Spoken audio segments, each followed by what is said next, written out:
Today we're switching it up. I know this week we kind of shared a little bit behind the scenes of my life, but today I want to give you access to a presentation that I gave just a few months ago at a mastermind filled of fitness entrepreneurs.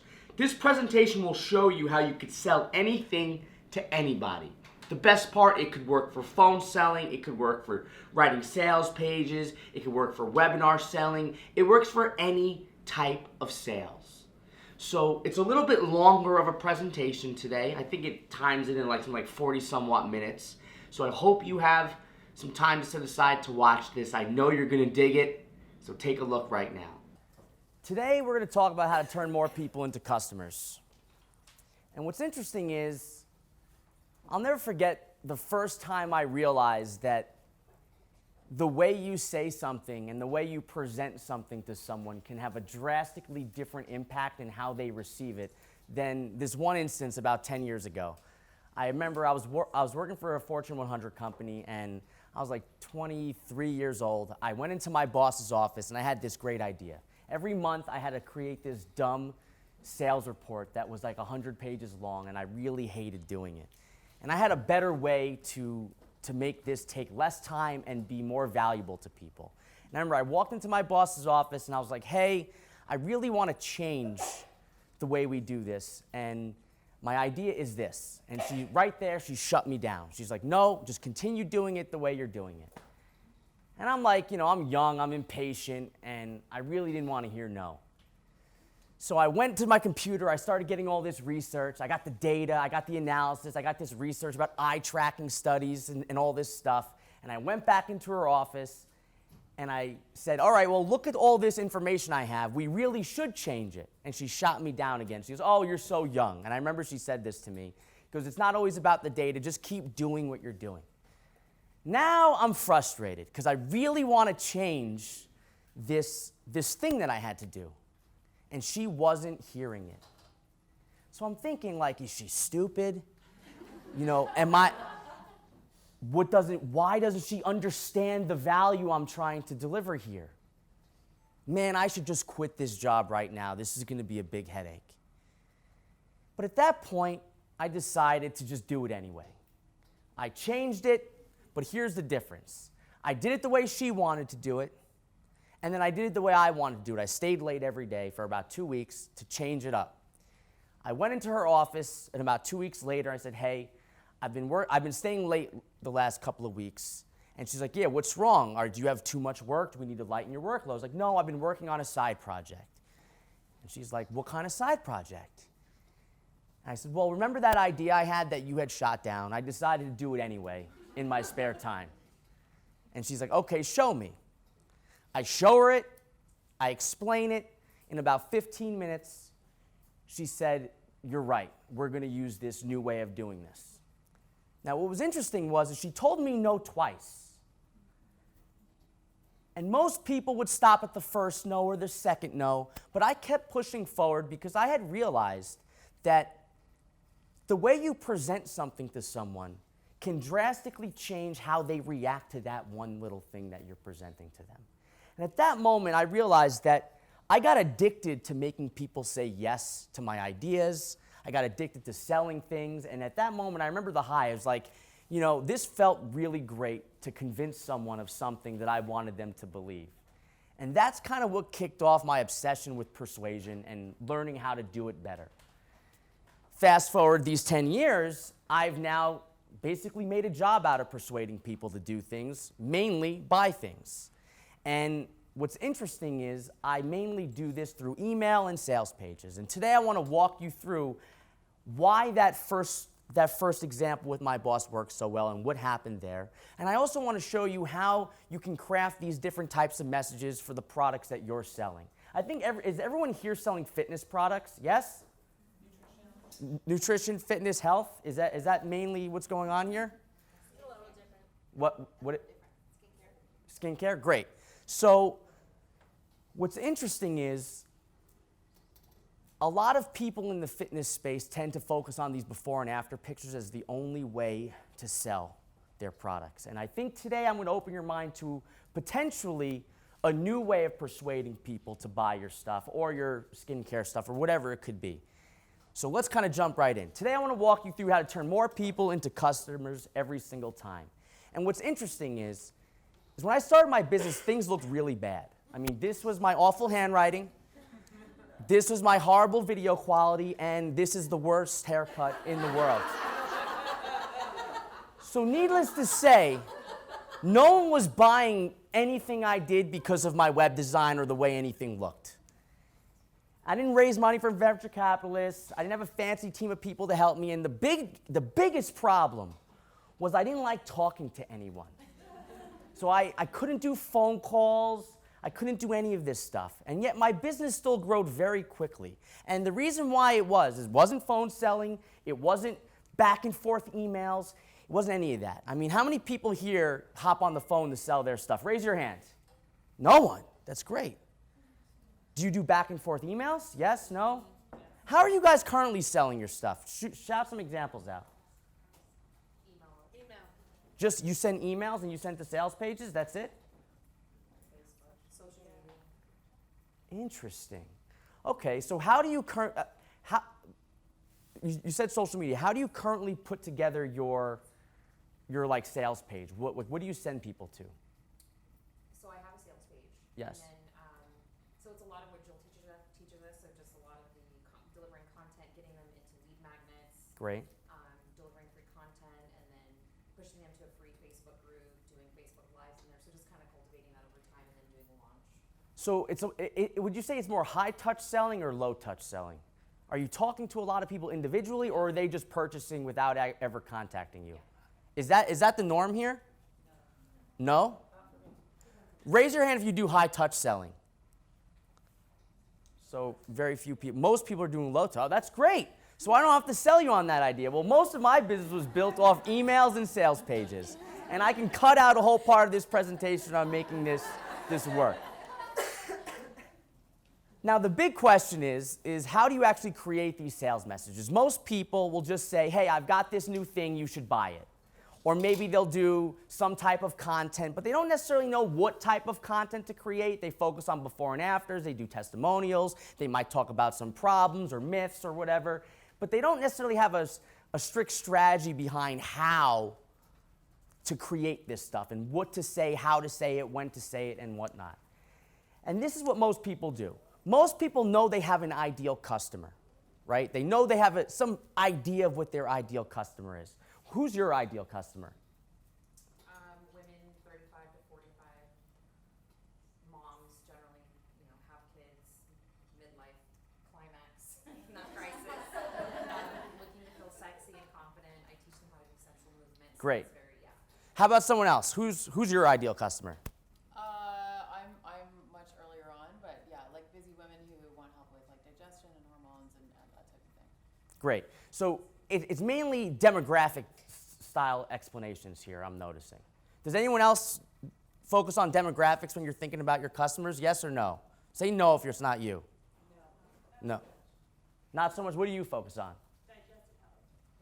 So what would you say? Do you have IBS? So right there, you just ask them right off the bat of do they have IBS? We're going to use that example in a few minutes. Now, when most people are trying to sell their stuff, what they usually do is they have this new program. They'll say, hey, I have this new thing, you should buy it. They'll maybe give you some bullets on benefits or whatnot and like why this is so beneficial. And then if they don't buy, the second email is like, hey, I still have this new thing and I have all these bonuses you should have. You should buy this still. And then they just keep fighting for more conversions. Maybe they'll change the button colors on their sales pages to hopefully increase their sales. And then they'll send another email, hey, I still have this new thing, you should buy it. Like how many times have you seen someone email you where they'll email you once and then they'll re-email you the same email with like a re in the subject line saying, hey, did you see this yet? Has anyone seen that happen? Yes? Because they just keep emailing you the same message over and over again. And what ends up happening is something interesting. Your ideal customer turns into an exhausted customer. You start hitting the same people with the same message over and over again, and they're going to tune you out. And this is one of the main problems people have when they're trying to sell their products and services, is they keep hitting the same people with the same message over and over again. They turn their ideal customer into an exhausted customer. And then what do they do when they relaunch their program again? Let's say they launch it once and it does well, and they launch it again 5 months later and the results aren't what they expect. They just keep doing it all over again. Hey, I've got this new bonus added to it. And then I have a red button, a green button, and I have a new headline. How about that? Does that make you want to buy it? But this is not how you genuinely persuade people to buy your stuff. And yet they keep doing it. They just keep doing it over again. And then the exhausted customer turns into your dead customer. And these are the people who no longer open your emails. These are the people who unsubscribe. These are the people who are never going to buy from you, all because you hit them with the same message over and over and over again. That's why if you want to increase your conversions, you got to stop using the same message to the same people. And I like to use the headphones example. Let's say you're selling headphones. People who are selling headphones are like, hey, do you need headphones? They're using that type of question. They're saying, do you need IBS? Like, do you have IBS? And they're trying to hit those people and say, yes, I have it. And then you're trying to reach these people. But instead, you need to realize that there's no such thing as one single ideal customer.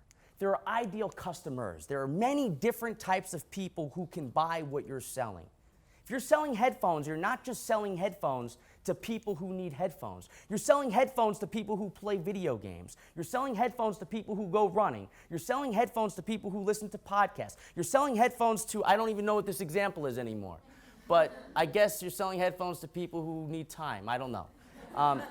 But the point is, you need to sell your product to different types of customers. And each customer often needs a different message. If I'm selling headphones to a gamer, I might be emphasizing the surround sound capability of the headphones so you could hear people sneaking up on you in a video game or something like that. If I'm selling to a runner, I might be selling with the main message that these headphones are not going to fall out of your ears while you're working out. Each of these messages persuades a different ideal customer to buy what you're selling. And you need to get clear on what these messages are to maximize your sales. Eventually, as you start to scale your business, most people focus on the easy customers. And we're going to talk a little bit more about this and break this down. But most people focus on the easy customers. They're the people who are saying, do you have IBS? Yes, sell them some stuff. But what about all those other people that have stomach problems and they don't even realize they have IBS? Do you have IBS will not attract that customer. You're only going to get the people who are most likely to buy when you're leading with something as simple as, do you want to lose weight? Do you have IBS? Do you have this? Yes, it's going to attract the right people, but it's a very small segment of people. And if you want to scale the business to 1 million or 2 million or 10 million, you need to attract the widest segment of people possible. And I want to break down exactly how I approach this. Here's a quick example. Everyone here know what Lead Pages is? Yes? So if you go to their page, they have this thing called the #1 landing page builder. And it's an interesting thing to have on your homepage because the #1 in landing page software, who's going to buy that? Well, the ideal customer are people who want landing pages, right? That makes sense. But it's a small segment. Now, let's say sales are slowing down and they want to continue to grow sales. What should they do? Well, let's talk about Johnny Legal Fingers. Johnny still types on this typewriter. Does he know what a landing page is? I mean, this is a real person, actually. I changed his name because this is pathetic, but this is his website. Do you think this guy knows what a landing page is? Yet, he is someone that could benefit from that product. If he stumbles on leadpages.com, he's like, landing pages? He goes, millennials? You know, he doesn't know what that means.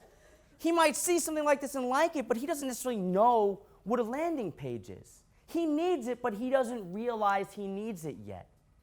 He barely knows how to upload videos to Facebook. So to get his attention, you need a different sales message. You can't say #1 landing page software to someone like Johnny. You need to say something else. Now, what is that something else, and how do you figure out what that thing is? How do you come up with these messages? Well, there are 3 types of ideal customers, and you want to write this down.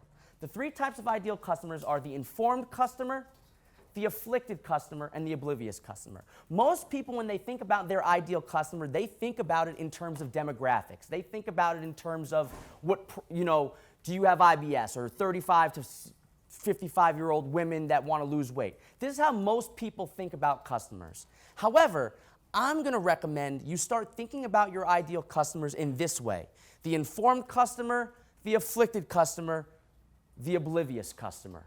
Let me break down each example. The informed customer are people who are hyper aware.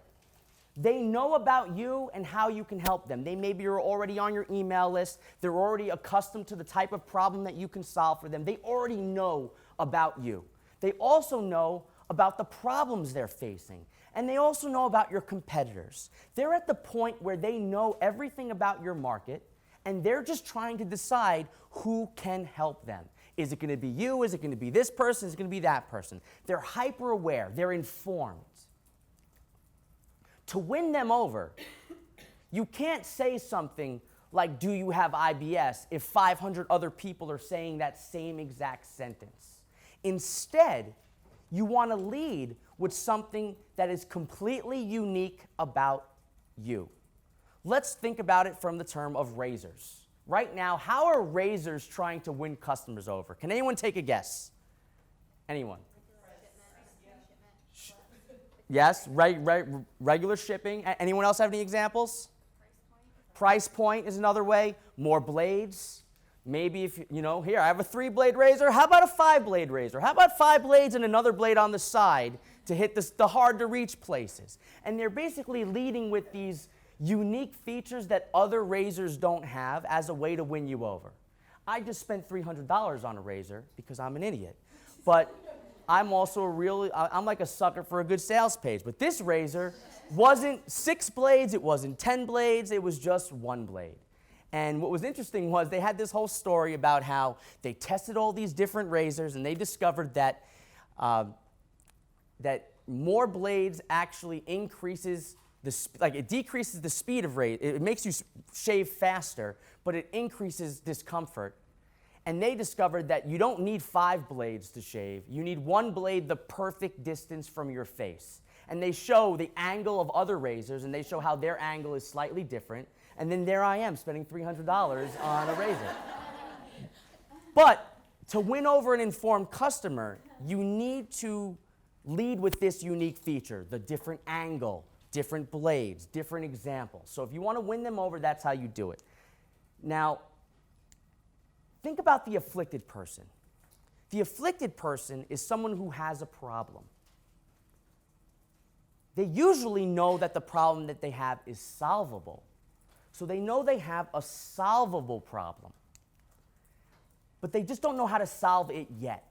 These are the people who are searching for answers on Google. How do I cure IBS? How do I lose weight? How do I swim a mile in 5 minutes? These are the people who are asking specific questions, and they have a problem that they need to solve right now. Now, some people appeal to the informed customer, and they're good at it. And I think you could build a nice, sizable business by appealing to just informed customers. But as you start to wanting to scale, you're going to have to start appealing to afflicted customers as well. And afflicted customers opens your market up to more potential people, and the way you do it is by leading with these problems. Now, oftentimes, like I said, they're actively trying to solve their problem or frustration. And if you want to get their attention, with the informed person, you lead with the unique feature. With the afflicted customer, you lead with the unique problem. And I'm going to break this down with examples, but let's first talk about the oblivious. The oblivious customer are people who have a problem, but they don't realize it's a problem that they can solve. This is the person that wakes up with back pain their whole life and just says, can't fix it. They don't even think to fix it because they just think that's their life. This is what is. They have a problem that is 100% unsolvable, so they're not looking for a solution, they're just dealing with it. Now, as you might imagine, the oblivious customer is the largest segment of customers on the market because most people don't know about anything. And I know that sounds cynical, but you can't assume people know what you know. And most people are oblivious to all these different things. And to get their attention, these are the people like, you ever run a Facebook ad and see like a $5 cost per click? And the reason why that works is, why that happens is because when you're running Facebook ads and you're running a very specific promise of like, do you suffer from IBS as an example, Facebook only shows your ad to the people who like certain pages, right? So you're basically targeting advertising on a like-based approach. You're not targeting them based on problems, you're targeting them what you think they like with hopes of reaching the right people. And then when Facebook shows your ad to, let's say, 100 people and they see a 0.5% click-through rate, they start to say, all right, this ad is not that relevant, so they end up charging you more for your advertising because you're not getting that many clicks. However, if you lead with a message that appeals to an oblivious customer, you start to have a lower cost per click. That doesn't always mean you make more money, but it just means you get a lower cost per click. As an example, I have when I'm trying to sell a product on sales pages, let's say, I might say, hey, my Facebook ad might say, hey, do you want to create a sales page? Check out this ebook or whatever. And the cost per click on that is going to be very expensive. And I might get leads at a good price or whatever, it doesn't matter. But the cost per click is going to be low and it's going to cost a lot of money. However, we ended up finding that the best ad for our sales page product was the exact ad said, ever get offered $500 for a $5,000 job. This is why people think they can underpay you. You can see how do you want to create a sales page doesn't appeal to Johnny Legal Fingers, but ever get offered $500 for a $5,000 job. This is why people think they can underpay you. That applies to basically every business owner that sells anything. And when you increase this, when you broaden the message to appeal to an oblivious customer, it's better for advertising, it's better for lead acquisition, it's also better for just getting more reach and more understanding on what you're selling. As I said, they're not looking for solutions, they're just living their life. Now, if you want to create a sales message for your product, you need to find the reason why people will buy from you. You have to find the reason why people will buy from you. Let me give you an example. I have a software product called Zippy Courses. When I first launched it to my email list, I used the headline, Introducing Zippy Courses. That's it. To an informed customer, that's great because they already know me, they like me, they're going to go check it out because I'm launching something new. Now, the reason why we launched with this headline and not a more broad headline was because I actually didn't want that many people to buy it. Because it's a new piece of software, so I made a more specific message to lower sales conversions so I didn't have more people buying it, which is why I did this. But as I started to scale it up, I started to focus on how easy it was to use, which was a unique feature in the marketplace at the time. But eventually, I exhausted the informed customers. I needed to make more money selling Zippy Courses. So what do? Well, one example of an afflicted customer was how to create profitable online courses today. Now I'm not even talking about my product or my software. I'm leading with the idea of people who want to create profitable online courses. This is someone who has a problem and they want to solve it right now. So I'm going to walk them through how to do it, and then I'm going to show them how my product solves that problem for them. And I actually ran this exact landing page, how to create profitable online courses, from about 2014 to 2016, spent almost $200,000 on advertising for the same ad, and we just drove traffic to that page.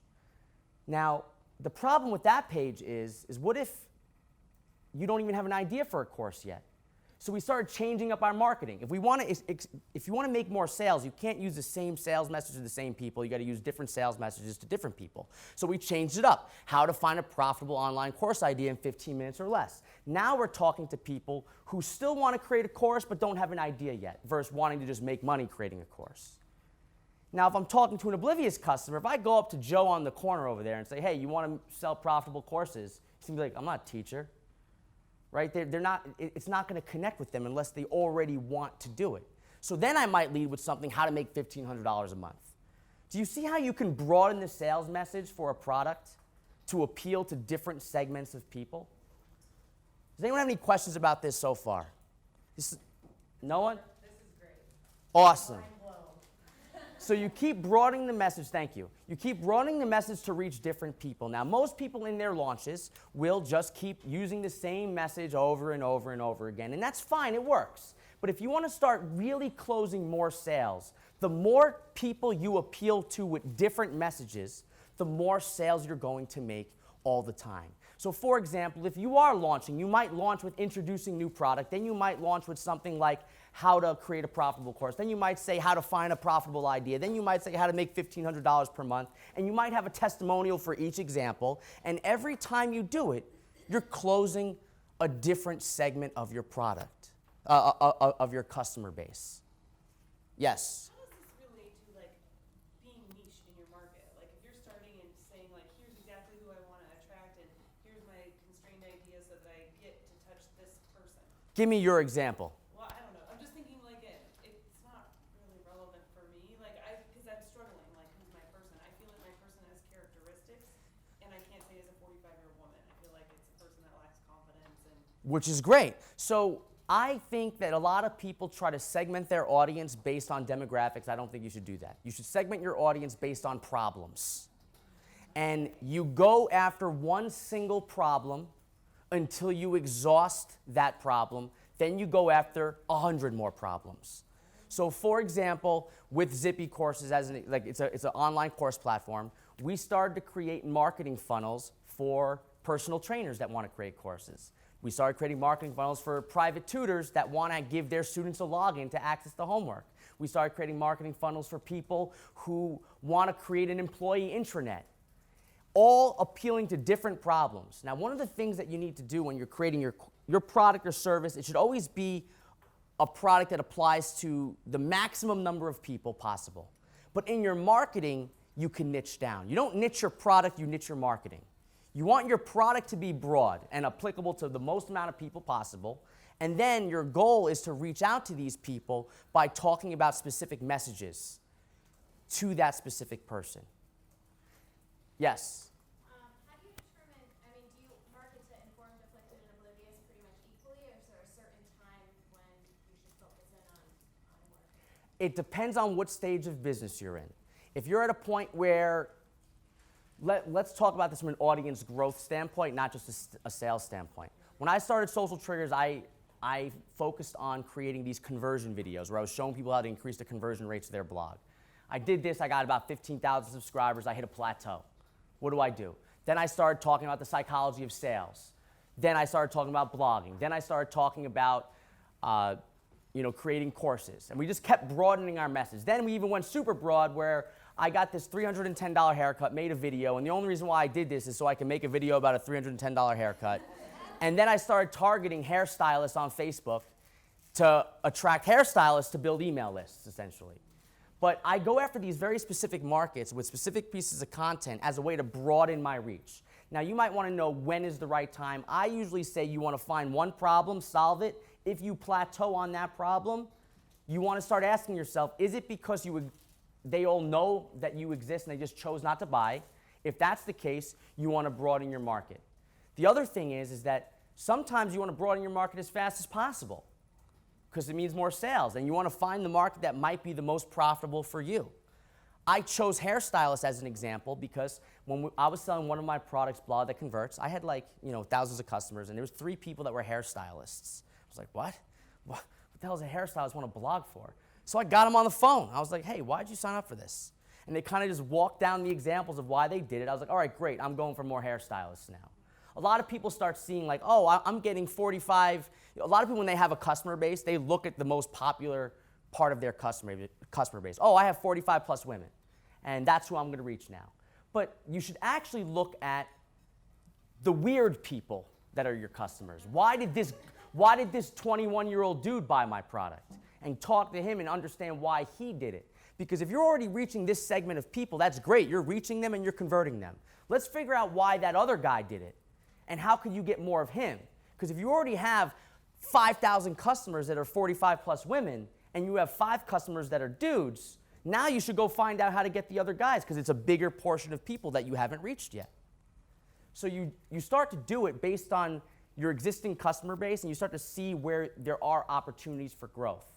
Now, if you're going after a market you've never reached before, you could do that as well, but it's just a little bit more difficult.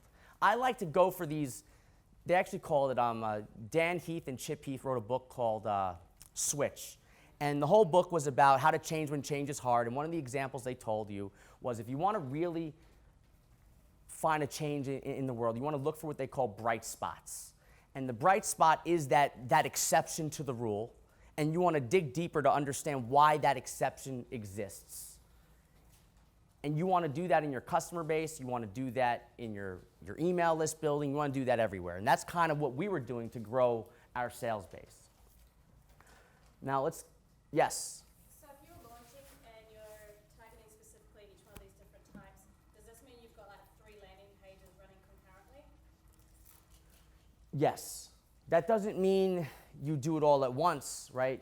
A lot of people will say, oh, I need to make 5 sales pages, and they don't do any of them. But you want to get 1 sales page working, then you want to get another sales page working, then you want to get another sale. You want to do one at a time. Don't try to make them all for the same launch if you never did one before. But the goal is to eventually have the marketing targeted towards specific people. So let's keep going. Now, the one thing that I want to stress here is the less they know about what you do, the more broad your message needs to be. The less they know, the more broad you go. Did you see how we did that with introducing Zippy courses, how to find profitable course ideas, how to make money? You see how that attracts a more broad audience? Now, I know how to make money is spammy or whatever, but you could see how it applies to more people. Now, at this point, people always say, like you said with the different landing pages, of what if I solve different problems? Do I need to make 5 different pages? And you don't, but you could make different launches about different groups of people. So maybe in January, you'll launch to the people who want to find an idea. Then maybe in March, you'll launch to the idea who want to make their idea profitable. You can tailor your launches around different problems that your product solves. And if you do this, this actually gives you the opportunity to sell your product or service more often because you're not sending the same message to the same people. You can actually create a different sales launch for every group of people and launch it more often because you're not saying the same things all the time. Does that make sense? Yes. It does, but we talk a lot, and especially today already, we've talked a lot about how if you market to everyone, then you're marketing to no one because Yes. nobody is, no one, they don't feel that you relate to them, essentially. Right? Yes. So would you argue that that you are still marketing to someone? I'm marketing to specific people that have problems. I don't market to a specific group of people based on demographics. I market to a specific group of people based on the problem they're experiencing right now. So the people I'm marketing to here are people who want to make profitable courses. That's not a person who doesn't know what an online course is. It's different. If I'm marketing to, say, maybe if I want to market to service providers, how would I market online courses to service providers? I would say something along the lines of, are you tired trading time for money? And now we can say, all right, well, you need to start selling courses as the potential solution.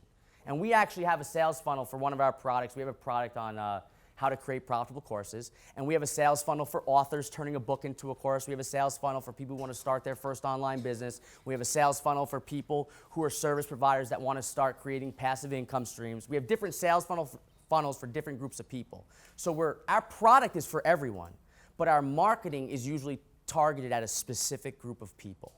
Does that make sense? Yes. So I'm trying to understand this into kind of where I am. So very beginning of business, if I've created a product that I want to sell, and we're doing our 10-day launch formula that we've learned, Yes. am I creating 3 different messages within those 10 days? I'm just trying to take this and Yep. put it into what I've learned. Yep. Is that You want to focus on one. And maybe there's a lot of sideline problems. Let's say you're focusing on your one group of people, but they have 5 different problems. You might say, for example, that your group of people, let's say your first launch, you're launching to that 35 to 45-year-old woman, and you know that she has, this problem, this problem, this problem, this problem. If I were launching it for the first time, I would focus on the big idea, which is the main target that you're trying to hit, and then maybe each piece of content addresses each individual problem. And what ends up happening is every time you address each problem in that content, you pick off another sale, basically. Does that make sense? Okay. This is how you find your hidden customers on your email list. This is how you find customers that you may not have realized that you've had before. Let me give an example here. I think yoga people are weird. And they're real weird. Like, I gotta say, this is gonna sound really ignorant, so pardon me, but I'm like, yoga people are really strange. They're always so happy, they must be lying. Like, this is what I thought to myself. So when I have a friend telling me to do yoga, I would laugh at them. I'm never gonna do yoga. And if I stumbled on a headline like why forest yoga is better than vinyasa yoga for back pain, I'm gonna say I'm not doing any type of yoga for back pain. This type of headline would appeal to someone who's already doing, let's say, vinyasa yoga and they're thinking about switching, an informed customer. But if you want to talk to someone like me, someone who doesn't like yoga, what do? Well, you might lead with something like how a morning stretch routine cured my back pain. Now you're taking yoga out of the headline to attract an ignorant person like me. And what's interesting is that here's an example of broadening the message again, right? If you want to reach out to people who just do vinyasa yoga to make them do forest yoga, that's fine. But how big is that market? How big is the morning stretch routine market? Now, what if there's people out there that don't even like stretching? What do? Well, for years I woke up with bad back pain, and now I do this one thing before I take a shower and it's gone. Now you don't even talk about stretching. Again, you're still talking to the problem, bad back pain, but you're broadening the message to see if you can reach a group of people that might be turned off by your original message. Turned out that I actually started doing yoga last year, and it was because someone told me it was gonna get rid of my back pain, and then I show up and they roll out a yoga mat. I was like, I was tricked. But I was already there, so I did it anyway. But that's how you start to appeal to people who could be customers without actually scaring them off. By broadening the message, focusing on the problem, you're still talking to a specific group of people, the bad back pain people, but you're not mentioning yoga, you're not mentioning stretching, you're not doing anything that might scare them off as a way to broaden the message to the maximum amount of people. Again, the less they know, the more broad you go. Let me give you another example. Social Triggers is an advice business, right? We sell business advice. But I want to launch a fitness product, and we just did this like 4 months ago. I'm not teaching it, but you're going to see something interesting. Now, what's the problem with someone who teaches business advice launching a fitness product? I'm not an expert. So how am I going to sell something if I'm not an expert at it? So I had to keep this in mind. I'm launching something I never launched before. Even though entrepreneurs need to get fit, I had to figure out how to message it to people who are not accustomed to seeing this type of message from me. Even though my email lists are informed, they're essentially oblivious to this message from me as a person. So I had to come up with a way to kind of bridge that gap. And this is something that a lot of people make a mistake with. Like sometimes fitness entrepreneurs will build a list of people who want to lose weight, and then they're launching a business product. And they don't message it appropriately, and it actually hurts their sales. Even though their product would apply to their customers, if you don't message it right, it scares people off for no reason. So here's what I did. Entrepreneurs are afflicted, and they do need to be fit. But they're 100% oblivious to what I did. So I wrote a blog post. Did anyone see this blog post? I had the depressing realization that I got fat, so I fixed it. And I'm going to read out part of it right now because I'm going to show you how I segued into a fitness product to a business list. So I had a speaking engagement. I had a big problem. I went to button my blazer, and the button popped off. Fuck. So I settled for my second favorite blazer, and then it got worse. I was speaking at an event for personal trainers. It was actually John Romanella's event. As I walked in front of the crowd, everything became crystal clear. Everyone was fit except me. I had gotten fat, and I looked like a meatball, a big fat meatball. I know I'm being harsh, but it was bad. I gained more than 30 pounds. My doctor told me my blood pressure was on the high end of normal, and I really had no excuse. I had a heart condition that luckily got cured, and there I was playing with fire. What happened? Am I lazy? Am I stupid? Do I just not care about living a long, healthy life? No, it was none of those things. It's because I focus on everything but health. Entrepreneurs and business owners get caught up in their own heads. They let their health slide because work. Parents do the same thing. They let their health slide because kids. And I told myself I just didn't have the time. The gym, it's 20 minutes to get there. It's an hour to work out. It's 20 minutes to get back. Then I have to shower. I got a business to build. We focus so much on our business, we forget about ourselves. We focus so much on our kids, we forget about ourselves. We focus so much on everything else, we forget about ourselves. But you can't accomplish anything in life if you're dead. I knew this logically, and I did nothing about it. And no joke, just a few months before this event, I went to the doctor, got a blood test. I kept thinking something must be wrong with me, and I was right. When I got the test results, I got horrible news. Something was wrong with me, not biologically wrong, it was worse. I had gained weight, and it was my fault. So I just tell this story, but I'm talking specifically to entrepreneurs. So when I emailed this, no one got mad for me trying to pitch them something that they have never seen from me before, because they felt like I was talking directly to them. I was speaking their language. I was focusing on the things that they did. And I kept going. And it began hurting my business. I stopped doing video because I felt like I looked fat on camera. And all these things are, one, 100% true, but two, it's all things that I know that other people are thinking about themselves. One of the things that makes selling easier is a lot of people like to say, do you suffer from, do you have this, do you have this? But that makes people very defensive.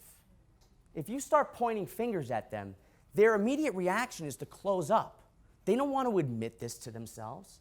So when I tell a personal story about myself, I try to use the parts of the story that I know the customer I'm trying to reach is saying inside their head. I'm not trying to say the things that they're telling me they're thinking. I'm trying to say the things that I think they're thinking that they're not willing to say. Like, no one's going to walk around calling themselves a big fat meatball, but they might think it when they put on the wrong pair of pants. So I want to say the things that they actually believe. And I walk around how it's hurting my business, so I knew I had to make a change. What could I do? I had a lot of excuses. I don't have the time. This isn't my priority right now. It's not the right time. And the list went on. And I knew I couldn't do it alone. That's when I met Christopher Coulson. Now, this fitness product was a coaching product that Chris delivers on, who is a personal trainer that helped me lose about 30-somewhat pounds in maybe 6 months or whatever. And I introduced him after I told the story of the pain that I was having with fitness. And it segued into this, just what he did for me. He made a meal plan, he gave me a workout plan, he did this, he did this, he did this, and now we're launching this online coaching-based program where you can fill out a survey and apply for it. And that was it. We sent one email, and I don't remember the exact numbers, but it was like 17 people signed up to pay $399 per month with a minimum commitment of 3 months. From just one email to a blog post to a business list that has never seen a fitness product before. Now, we didn't do a big launch because this is like a beta group. We could have gotten more. But we went for that small group because we needed testimonials, we needed all this stuff. So we wanted a good group of people, and we made it application only because we wanted them to actually get the results, so I could say we have a 95% success rate and everything like that. But the point is that it starts with a story about myself, and I tell the pain that I'm feeling, and I'm not sharing that to be vulnerable. This whole the whole be vulnerable thing drives me crazy, because every day I see someone being vulnerable on Facebook and I want to kill myself, because it's just like, what does this have to do with what you're doing? And the answer is nothing. You're just whining right now. I'm sharing a vulnerability that I think my customer has themselves. And the only reason why I'm sharing it is because I'm looking to solve that problem for them. Does this make sense? Yes? Let's go a little bit further. So now, I framed the problem as my own problem. I didn't want to say you get fat when you run your business, because like, hey, I'm not fat as you, like that's their first thought, you know? And I'm instead talking about myself to make them think, like, you know what, he's right. Work, work, work. I did let myself slide. Because if you make them think it's their idea, you're not selling to them anymore. They're reaching out to you to buy from you versus you selling to them. And that's why I use this storytelling a real lot in all of my sales and marketing. I'm going to walk you through how to create the story too, but almost every sales pitch I do to my email list or on a sales page uses one of these types of stories. They're called therapeutic metaphors. It's a metaphor. It's usually a story about yourself, about a specific problem that you're having that you know your customer has as well. And you're sharing it because you're not trying to manipulate or anything like that, but you're trying to connect with them to make them say, I have that problem too. Now, you don't want to say, do you have that problem? Because, again, they get defensive. But when they start thinking like, oh, I could kind of relate to this story, that's why it's therapeutic. Now, you want to know how to actually create these messages. And I've got a solution for that as well. There's something I call the BAB technique. The BAB technique is before, after, bridge.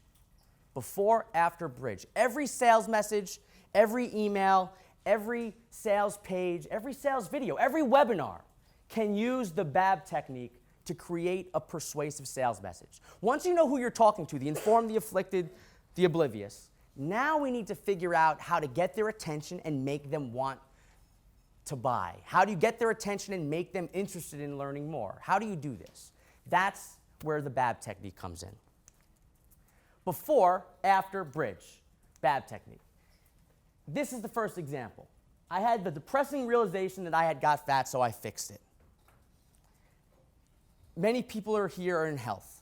This is a common thing that people have experienced. All of a sudden, they're like, I just got fat, I gotta fix it, but they put it off or whatever, right? And then eventually, what I did myself, and we actually put this in the follow-up emails for that fitness program, was, you start off, you're a happy, healthy weight, you're happy with yourself, you don't feel like you're fat anymore. Then all of a sudden, you realize you're starting to gain some weight. But then you put like this upper limit, like, well, if I hit this weight, then I'm gonna do something about it. And then when you finally hit that weight, they usually never hit that weight. They usually hit 10 pounds past that weight, and like, shit, I gotta do something right now. Now, most people are reaching those people that are at the shit moment, and that's fine. But if you wanna reach the people a little bit earlier, I kind of went a little bit ridiculous. Like, I had the depressing realization that I got fat, so I fixed it. And I start off with the real story of my button popping off, about how I felt bad about myself. Again, I'm not trying to shame my reader, but I'm basically shaming myself and making them feel shame as well by me saying how everyone was fit but me. But it also is like, as funny as it is like, the self-deprecation makes it more approachable as well. Because I'm not making fun of myself to eliminate my credibility. I'm making fun of myself because I want the reader to make fun of themselves. And when I go big fat meatball, it's like, this is ridiculous. At that point, they're like, well, I'm not that bad, but I did gain some weight. Because not everyone is gonna say the most heinous thing about themselves that they can, but I amplified it because I wanted them to think, hey, I did gain some weight. But that's the before. The before, essentially, is this picture of a world that your customer is living in where it's got problems, pains, issues, all these different things that they're experiencing that's preventing them from living the dream life, right? The before world is very similar to like a nightmare world. This is the worst case scenario. You want to paint this picture of the before world as a way to connect with your customer. And you usually want to paint this picture of the before world by telling your own story. Then you want to contrast this with the afterworld. The afterworld is the dream world. If the before world is a nightmare, the afterworld is the dream. This is where you can fit into your pants that you used to wear 10 years ago. This is the part where you feel like you're fitter now than you've ever been before. And this is the part when you're like, I knew I needed to make a change. Like you start segueing from before to after. So when you paint the picture of the before world, and then you paint the picture of the afterworld, now the next logical step is the bridge. How do you go from before to after? And that's when I met Chris Colson. Here's before, here's my after, and that's when I met Chris. Now, this is an important thing to focus on when you're selling. And the reason why is because a lot of people will start their sales message by saying, hey, I've got this new thing, you should buy it, it solves these problems. The problem is when you lead with a message like that, people start to think, oh, you're trying to sell me something again? Whereas if you paint this picture of the before world, and then you paint this picture of the after world, people start thinking to themselves, I need this. I need to make the change. And they start asking themselves, how do I make the change? This is when you're turning that oblivious customer into a more informed customer with a story or with your writing or with your sales messages. Does everyone see how that works? You do the before, contrast to after, and then people's natural first reaction is to want to make that jump? Question. Do you do this on social media? I think a lot of us here are social media heavy, or Yep. primarily on your sales pages and emails. You could do this anywhere. You could do it on social media, you could do it in advertising, you could do it in emails, you could do it on your sales page. And it doesn't necessarily mean if you're doing it on a Facebook post, it turns out these stories do really well on Facebook. I don't know, does anyone follow me on Facebook? On my personal page where I share these coffee shop stories? Has anyone seen the coffee shop stories? Every coffee shop story I put on Facebook is like, so I'm at the coffee shop and some shit happens and here's how I deal with it. Like one of the stories that I use actually in an ad is, so I'm at the coffee shop and this guy leans over to me and says, what are you writing, a screenplay? And I'm like, no, I'm working on my online business. And this is real. It's like, 5 minutes goes by, he then like broadcasts out, does anyone around here have a job? And it's like me, him, and the people who work there. So like now you're laughing. I was like, I could tell him I run a multi-million-dollar online business, but is it worth it? Probably not. I built a business that allows me to work from anywhere, like the coffee shop, and I have a webinar where I'm going to show you how to do it. But do you see how even that ad engages people in a different way, and it actually helps get people's attention by telling a funny story? So it does work on social media. That's my question though. So you're trying to, people that follow you maybe weren't hairdressers before, right? Yes. You have 3 hairdressers. Yep. And now you have this video that's suddenly catering to hairdressers. Yep. Where do you bridge that gap where it's not like super fucking random and everyone's like, Great. why are you talking about this on Facebook when we maybe never have before? So if I'm going after a specific audience, I still make sure the content's applicable. The video I wrote, the video I did was, so I got a $310 haircut. Here's what I learned about premium pricing. So the video was about charging premium prices. And even though I used the haircut as the example, any entrepreneur would get a benefit about premium pricing from the video. However, since I used the haircut as an example, I can now target hairstylists, and this video went viral for hairstylists. I got featured on like Behind the Chair, this other thing called Beauty Launchpad. I was featured on all these different Facebook groups for hairstylists. I have people offering me haircuts for free all over the United States. And I got like 10 people telling me I'm an asshole for spending $300 on a haircut. But like, this is what happens. And what's interesting about that example is I did that one video and I reshared that video every like 3 or 4 months, and it always goes viral every 3 or 4 months, and I get this big burst of traffic for this one video that appeals to one specific type of people. And no one feels like it's random because it still applies to them. So you go with a specific example to get a specific person's attention, but you need to make sure you bring it back to what you do for a living. Yes? So is this applicable because people can buy your product at any time, and is this relatable, like if you're trying to have open and closed sales cards? Why would it not be relatable if you Well, open and it's not. I'm close? just thinking like if you keep sending all these things out and you relaunch this video every couple months, but yet these people can still go to your website anytime, does that matter? I mean, do you? Why does it matter? I don't know. So I'm asking. You have a concern. I don't know where the concern is. So if you open or close the sales or you don't, it doesn't matter. I'm not selling anything in the video. I'm just building my email list. And they'll go into an email. Maybe I'll sell them something down the line. But whether it's evergreen or not, this is about just creating persuasive sales messages. It could be on an evergreen sales page, in an evergreen email. It could be on an email for a launch. It could be whatever. This is just random stuff. How you advertise yourself. Yes, I'm always creating different types. Like, I don't create a piece of content unless that piece of content is going to talk to a specific type of person. When most people create content, they're like, oh, what do I want to make today? And I have a blog post, and they publish it, and that's it. If I'm making a blog post, it's going to appeal to a specific problem, a specific person, a specific type of issue, or an author, or whatever, and I'm going to try to make it applicable to as many people as possible. But the goal is still every piece of content is going after a new audience. If I'm making free content, I'm trying to get new readers. Yes. If you don't have a personal story that relates to a specific pain point, can you use like a client story, for example? Of course. You could use any story you want. I like personal stories. You could use client stories. Sometimes client stories are fine. But everyone has a story to tell. You have to dig a little bit deeper to find it. Now, a client story is fine. You can use it because the goal, again, isn't about sharing you. It's about sharing the story as a way to get people to say, I can relate to that. You don't want to tell anyone they've got problems. You want to make them say, oh, I do have problems. It's like a subtle difference. It has to be their idea.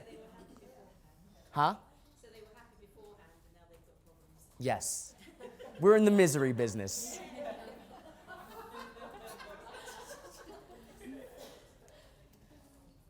Every story is usually the same. I'm frustrated, now I'm not, here's how I got there. Before, after, bridge. Now, even though the stories are always the same, they don't have to feel the same. If I read one more story about some guy on a couch becoming a millionaire, I'm going to lose my mind. This is why in my advertising as an example, I use the coffee shop example of some guy telling me that I don't have a job and me being humble enough to not brag, but I'm actually bragging in the ad anyway. But it's like, it's a different message and it appeals and it stands out. And that ad we were running to cold traffic, so people who never heard of me before, and it was having a relevance score of 10. Getting a relevance score of 10 on an ad is really, really hard. But this was working because it was a different message to people who were bombarded by the couch story. Now, the fonts are messed up because we're using PowerPoint, not Keynote, and my computer is the new Apple computer that has no adapters for anything, so I couldn't get it up live. But anyway, it's never about you. It's always about your customer. It's about their frustrations. It's about their desired results.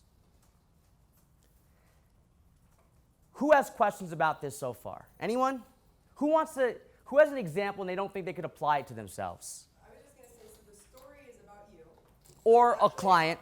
It's actually about, you're telling your story, but it's actually about them, yes. Okay, that's what I was all make sure. The whole story is from your perspective, but you're thinking of your ideal customer when you're telling it. Yes. And you never want to share anything in the story that doesn't directly apply to the customer. If you've got 2 kids, you don't put that you have 2 kids unless you're trying to attract people who also have 2 kids.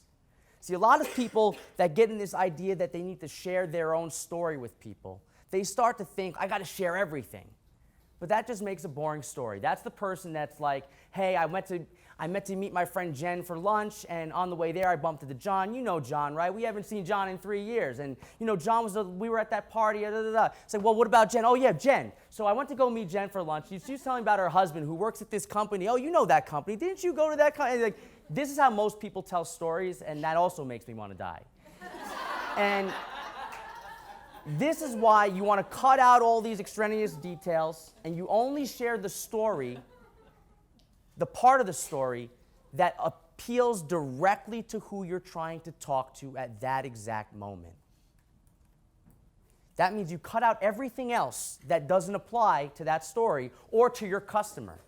You don't share the fact that you have a dog unless you think your customer also have dogs. Or if you want to share the fact that you have a dog and kids, you're sharing that as a way to maybe counter the objection that I don't have any time. You're trying to say that you do have time. I've got kids. You might, and even like with the example in my fitness story, I said, I didn't focus on my health because work. And then the next sentence, parents don't focus on their health because of kids. This was on purpose because a lot of people say, hey, Derek, well, you know, you're young, you don't have kids, it's easy for you to say. And that's why I would use that example, parents do this, as a way to kind of like poke fun at them a little bit, to make them feel like it can work for them as well. Now, this actually works even when you're writing testimonials. So even though we're talking about creating a sales message for a sales page or an email, every testimonial you write should follow this, I call it the perfect testimonial. But it should follow a simple framework of here's a problem, here's the result, here's how I solved it. And every testimonial should speak to a specific objection you believe your customers have. You got to stop having testimonials that say, oh, I totally love this person. That's not a good testimonial. You want every testimonial to answer a specific objection. If you think people are saying they're not going to buy because they don't have the time, you need a testimonial that talks specifically about someone who thought they didn't have the time. If you want a testimony about someone who works 12-hour days and they feel like they don't have the time to work, you want a testimony about someone that says, I work 12-hour days, I thought I didn't have time, and now I do. You want every testimonial to answer a specific objection. You want to go a step further, you want every testimony to answer a specific objection for every type of person. So you want it from a parent, you want it from a single person. You want it from an old person, you want it from a young person. You want to have testimonials, and you want to build out this testimonial database of people. And the only reason why you want to do it is, again, is to solve specific objections. Now, how do you find the frustrations? That's the question. Like, how do you know what to talk about and what you're trying to cover?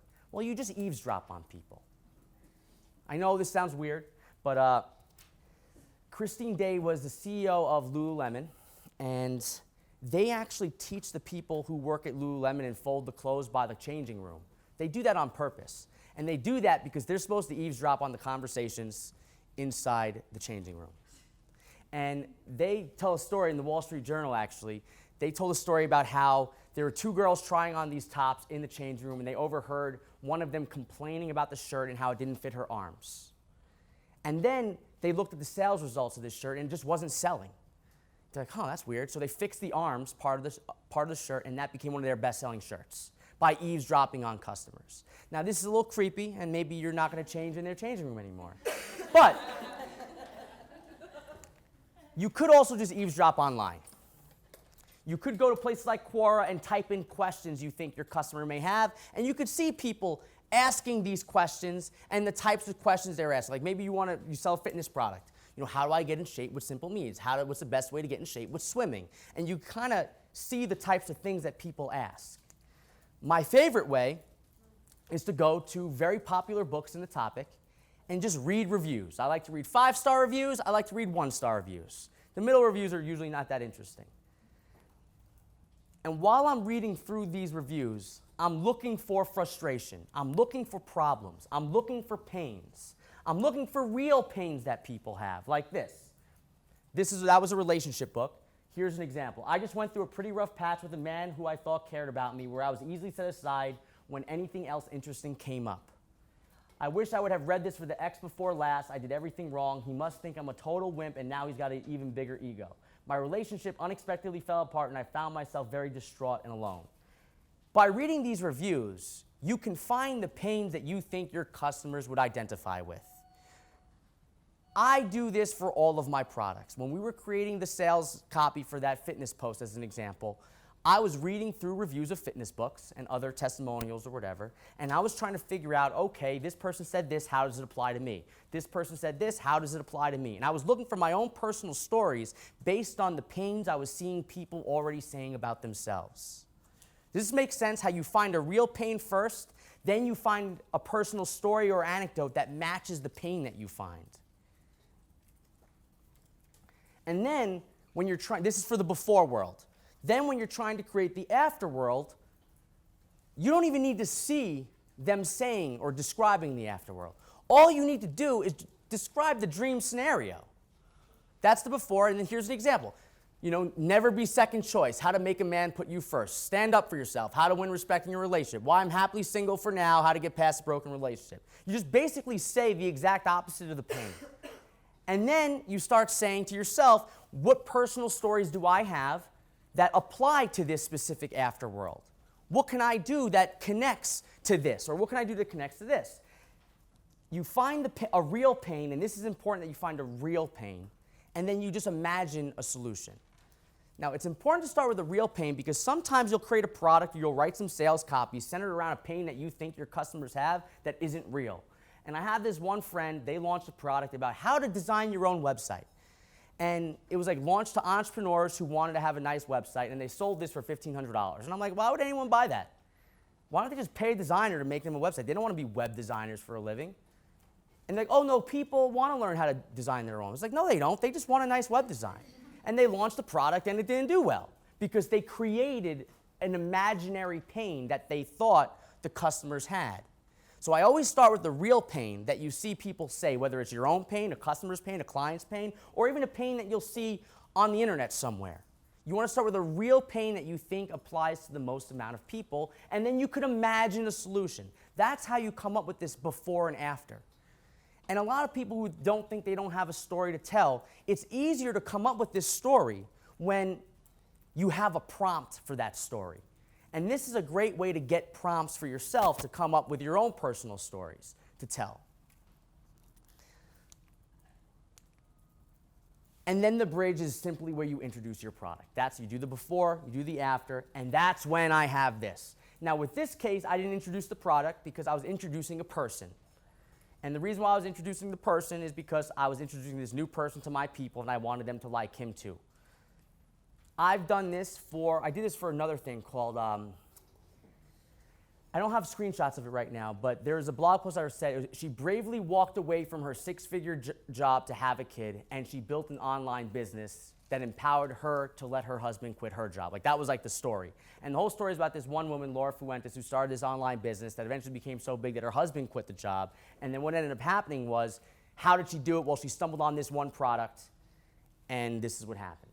This like one blog post using this before-after bridge was an affiliate post that I used actually at the time. This is like 4 years ago from Marie Forleo's B School. She was a testimonial. She was someone that bought through my link the year before, and she ended up building this business and gave Marie the credit. And this blog post I wrote about the story ended up doing like $500,000 in sales. Just one blog post about a before-after bridge story, just in that format. Most people don't write copy like this because they think they're not copywriters. They're like, oh, I can never write like this. But it's actually very formulaic. It's just before, after, bridge. Pain, dream, here's how I did it. And it's not that complicated to do if you practice it. So that's why one of the reasons why I wanted to share this with you today is the bridge.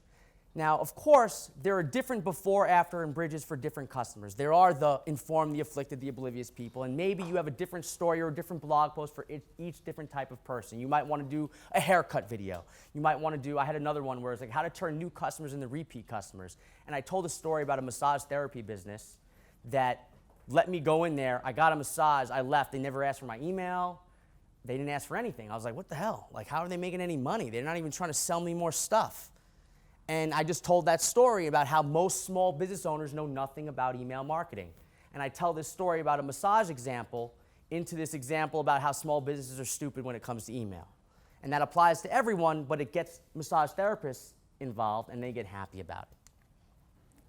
And then after you know the people you're trying to reach, you do the BAB technique. You could use it in email, you could use it on sales pages, you could use it on videos, and that's it. I have time for questions. I think 15 minutes, right?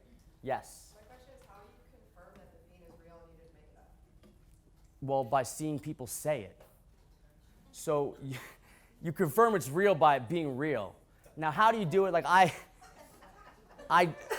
read the reviews, I read the questions that people are saying. Something else that we do when we're trying to create a launch of some kind, and I want to hit a specific group of people, we'll interview 20 people. Well, I won't interview because I don't like talking to people. But I'll have someone on my team interview people and just start asking questions about what are they experiencing? You don't say, hey, what's your pain? Like, no. You want to talk to them about their experience and try to figure out what the pain is based on the stories they're telling you. Something else you can do, and this is something that everyone here should implement tomorrow or today, whenever you get a chance, as soon as someone buys from you, the first email that goes out is usually, oh, thank you for buying. I'm so happy you joined me.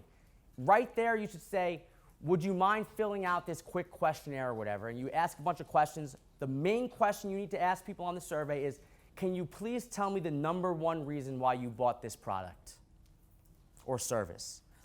And what ends up happening is every new customer fills this out, the number one reason why they bought, and now you have a list of things or benefits or reasons why people are buying already, and you can decide if this is a reason why that you would want to put into your marketing. Yes? Realistically, how long does it take for you to craft a sales page? You know, sometimes I think, is it 2 hours? Do you spend time on it? Depends how long. Some of my sales pages are 100 pages. So it just depends on what you're writing. It's not about how long. That fitness one, I think I wrote that one in about 45 minutes. And that's also because I was kind of joking about it for like a year before I before I wrote it, but it could be 45 minutes, it could be 6 hours. When you first start doing this, it's gonna take longer than it would take if you've been doing it for a while. I wrote one of my sales pages for it's a 7-figure courses product or whatever. It's like 65 pages. I wrote it in 2 days before it went live. And it made a lot of money, and I wrote it fast, but it's like I also have this experience of doing this for 12 years. So if this is the first time you're doing it, it's gonna take a long time. But eventually you get good at it. Like those coffee shop stories that I do, I write those things usually in about 15 seconds, usually right after they happened. Yes? How long did it take you to build your business such that you could quit the time for money grind? What do you mean? Were you doing this business in tandem with another business, or did you just start this business and quit all the other to start with?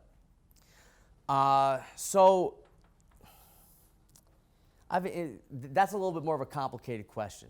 And the reason why is because I started my first online business in 2005 while I was in college. It was a celebrity gossip blog.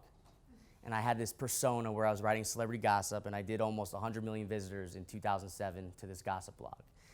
And then I was like, 22, and I was making hundreds of thousands of dollars a year, so naturally I was a complete moron with it. And I was like, I need to get a job to not be so immature anymore. And I got a job, went to do that or whatever, but I still had that business making money. I quit the job eventually. Then I was like a consultant for a software company, and I helped them grow about to $3 million by being a consultant. And I was kind of building social triggers for about a year before I launched my first product. That's kind of like the full story. But I guess to answer your question, if you're at the point where you're just starting out and you're looking for a way to scale up to this type of business, it's not passive. Products are not passive. It's just a different type of work. It's just not trading your time for money, but instead you're spending your time elsewhere. There's no one that makes money doing nothing. But if you're at that point, I think the fastest way to make money would be to launch a service of some kind first. And the service would be maybe group coaching or one-on-one services or whatever. But do that because you don't need to create anything. And when we launched, we did a beta product for social skills, trying to teach people how to be people. And what we did, we just wrote a blog post, put a survey, made people apply, and then emailed them one off and got 20 people to buy the product. Now, and all that takes to start is a blog post, a survey, and then send people to the blog post. So if you were getting started, I would recommend selling a service first or a live type experience while you build out a product. And even if you plan on building a passive product, I don't recommend you create the passive product and launch it. I actually recommend you do a beta test of that product first. So when we're trying to build a social skills product, I wanted to teach people skills, conversation skills, how to actually talk to people and make them listen.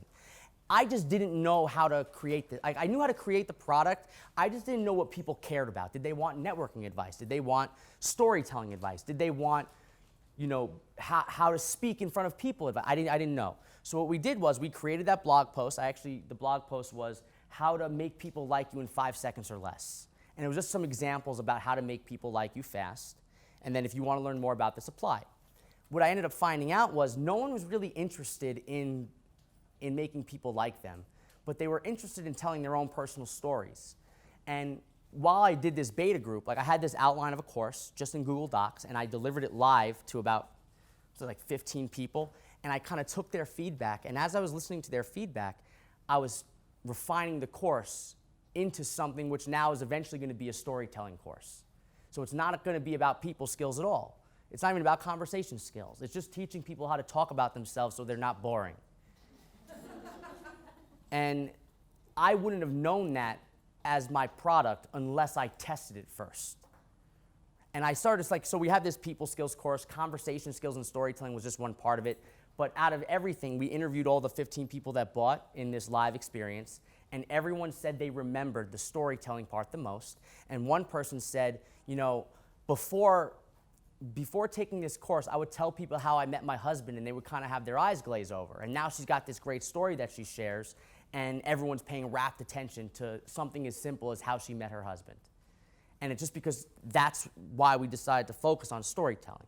So no matter what you're doing, I recommend you sell a service first. Even if you plan on creating a course, sell the service around the course you plan to create.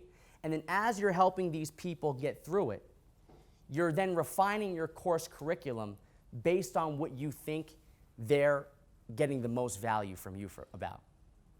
And it actually helps you create a better course. And you could launch it for the first time with testimonials. So it's even better. Does that make sense? Any more questions? I have a question. Yes. So if you were starting your online business, personal brand, fitness business right now, Yeah. how would you build your list? Blog post, survey. If I was How would you drive traffic to your blog? great. No one knows you. Your fans might never know you. Well, this is something that's a whole other presentation.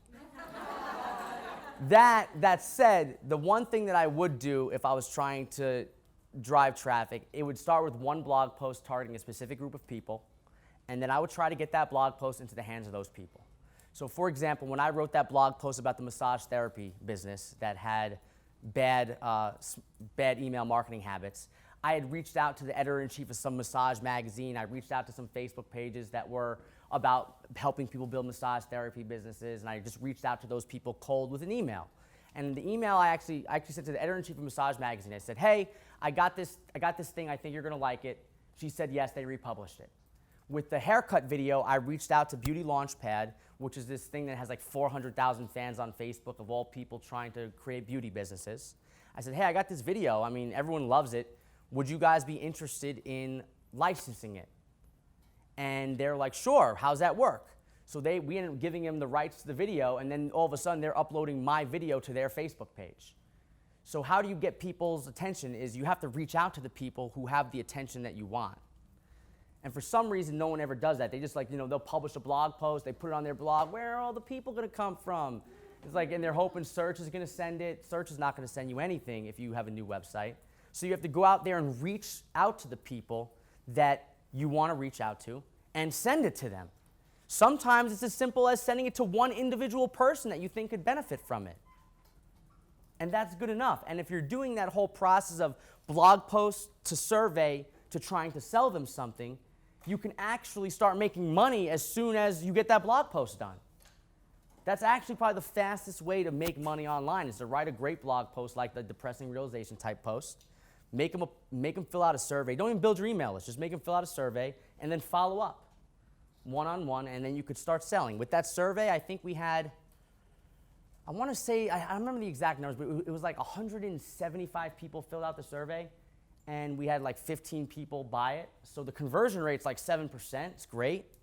And you don't need that many people. And then at $3.99 a month, I think was like $8,000 a month or so. I'm bad at math. But the point is, I only had less than 200 survey fill-outs to create an $8,000 a month revenue stream. Make sense? Yes. That blog post, what kind of survey questions were you asking when that was blog? I don't know. Is it like an application? Yeah, no. So it was pitched as an application, but the types of questions we were asking were pain-based questions. Like, have you ever done an online fitness? Like, we did some stuff like, have you ever done an online fitness program before? Would you be interested in doing something like this? So we did ask product-specific questions, but we also asked pain-specific questions. Like, why do you want to lose weight? So we were asking those questions too. I would recommend just going to the blog post and looking at it. I don't actually think I wrote that survey. Someone on my team did. Yes. So basically, when you're wanting to drive people to your social media platforms, do you like just doing Facebook ads targeting those people? Is that how you get a lot of people to your blog? Yeah, I like to pay for things. It's easier. I don't have to worry about anything else. I'm like notoriously horrible on Instagram, so I keep trying to figure that out, and I don't even know how to buy things on Instagram. But Facebook is where I'm good, so that's why where I focus my time. Okay.